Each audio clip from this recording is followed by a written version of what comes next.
بيقول لك المصريين بيبقوا شرزين قوي في شهر اكتوبر، فابتعد عنهم. فيلا نشوف النهائي اللي كان بيتلعب امبارح دوت.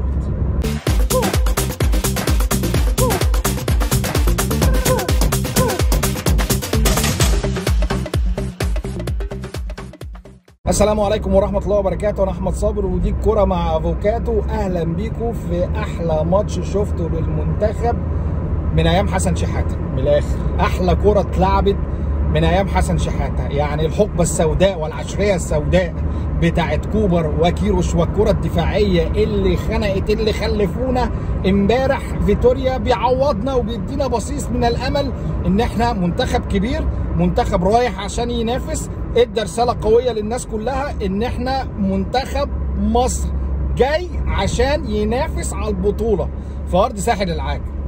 بص اقول لكم على حاجه، الماتش كبير جدا ان احنا نغطيه في الكام دقيقه اللي احنا هنتكلم فيهم دول. بس خليني اقول لك ابرز النقط اللي وضحت لي. مبدئيا فيتوريا ما عملش حاجه اكتر من انه اختار احسن تشكيل لمنتخب مصر. يعني الناس بتقول مثلا فتوح كان يلعب، لا، محمد حمدي كان هايل. كل واحد في مكانه امبارح انا شايفه كان احسن حد يلعب في المكان دوت. الراجل لعب 4-3-3 واستفاد من ان بعض الفرق في مصر وعلى راسهم الاهلي بتلعب الطريقه دي واللعيبه شربتها، وان كارلوس كيروش كان بدأ القصه دي بس كان بيلعبها بشكل دفاعي. الراجل امبارح ادى ثقه للاعيبته وادى ثقه لمنتخب مصر بشكل عام ان انا اقدر العب بشكل هجومي. ليه ابدا يعني طول عمري العب بشكل دفاعي؟ دي مش الكره المصريه. وده بيستدعي العباره بتاعت حسام غالي ايام ما كان كوبر ماسك المنتخب وبيقول ان الكره اللي كنا بنلعبها هي كره مهينه لمنتخب مصر. امبارح فيتوريا ردنا جزء من كرامتنا بصراحه بمناسبه اكتوبر يعني. ف امبارح كمان الراجل اتحط في اختبار صعب وهو طرد زيزو. الطرد او طرد محمد هاني مش زيزو، الطرد اللي افاد المنتخب بخروج زيزو. ليه؟ لان بصراحه انا كنت اتكلمت مع الكابتن احمد عبد الغني في مهاجم حرس الحدود يعني الراجل التاريخي، ان انا كنت عايز احمد زيزو يلعب في المكان ده الثمانيه اللي ناحيه صلاح. ليه؟ ان انا ازود القوه الانفجاريه بتاعه الجبهه دي. بس بصراحه الراجل رد عليا وقال لي لا زيزو، لا زيزو كورته مش سهله. وهو ده اللي شفناه امبارح. بخروج زيزو كوره منتخب مصر بقت احسن، كوره منتخب مصر بقت مباشره، مش مستحوذين بس بنهاجم حلو. الكره على طول بتتلعب اسرع من لمسه وباصه وبتروح بسرعه. كل واحد كل لعيب في المربع بتاعه عارف هو بيعمل ايه. يعني مثلا امبارح ده كان احلى ماتش للنني بصراحه.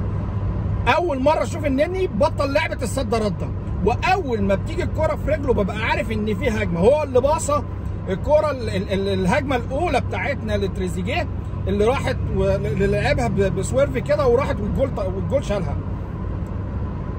بالنسبه بقى لتريزيجيه بصراحه وجهه نظري ان ده اهم لاعب في منتخب مصر على الاطلاق.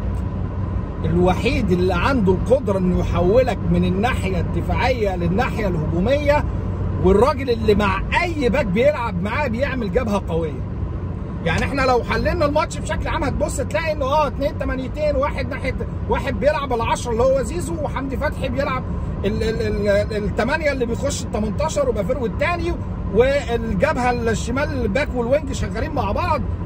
فالنواحي الوظيفيه فيتوريا اللي اداها للعيبه كل واحد قايم بالناحيه الوظيفيه بتاعته. اللي ناقص حاجه واحده بس، انك مش شايف جمل تكتيكيه. كل واحد قايم بدوره صح، بس عايز اشوف جمله، ان الجول يجي من جمله تكتيكيه. فهي دي بس النقطه دي اللي ناقصانا. اعتقد ان منتخب مصر اصلا مع البطولات والبطولات المجمعه اداؤه بيعلى. اعتقد ان احنا هنبدا نشوف الكلام دوت في البطوله. كان بصراحه نهائي عربي باقتدار، الفرقتين كانوا داخلين الماتش بمنتهى الجديه، وكل واحد عايز يقول انا كبير العرب وانا احسن فرقه في العرب والكلام ده كله. فالفرقتين بصراحه كان ديربي قوي جدا، وكانت اتحطينا في اختبار فيتوريا بصراحه عدى منه باقتدار. وردنا جزء كبير قوي من كرامه وهيبه المنتخب المصري اللي يعني بطل بقى لعب الدفاعي بقى، زهقنا بقى من العشريه السوداء والهم دوت. فبصراحه واحد من امتع المطوشه، يعني كنا بنتفرج على نهائي امبارح اللي لعبها منتخب مصر، ولولا بس الاجهاد في الاخر كان منتخب مصر كان هيقدر يحافظ على النتيجه. مش عايزين ننسى برضو الدور اللي قام بيه الشناوي، الحارس العملاق. بصراحه امبارح كان عايز يقول لهم لا ما اوعى تتجنن في دماغك وتشوط حاجه عليا، هتلاقيني واقف مكان ما الشوطه ما هي. فيعني بصراحه الشناوي ما فيش منتخب كبير ما عندوش حارس كبير. بس كده شابوه يا فيتوريا بصراحه، وكفايه كده محمد صلاح بقى تلعب.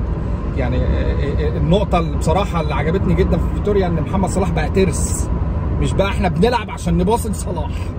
وبصراحه صلاح امبارح هو صح شويه ادى دور انه صاحب الكوره، بس ده اعتقد انه كان بيهمد بيها لعيبه الجزائر وبيحسسهم ان احنا كعبنا اعلى شويه منهم في الملعب. فحلو قوي ان صلاح دلوقتي بقى ينزل ويدافع ويهاجم ويلعب ادوار مركبه، مش بس انا برمي له الكوره عشان يبقى بس هو اللعيب اللي بيسحب الفرقه وراه. فبقينا الفرقه كلها بقت تخدم على بعضها. شابوه جدا يا فيتوريا، وعجبني الكلام جدا. بس كده لو عجبك الكلام دوت ما تنساش اللايك شير كومنت سبسكرايب، ولو انت بتتفرج عليا من على الفيسبوك يا ريت تروح تشترك في القناه. سلام.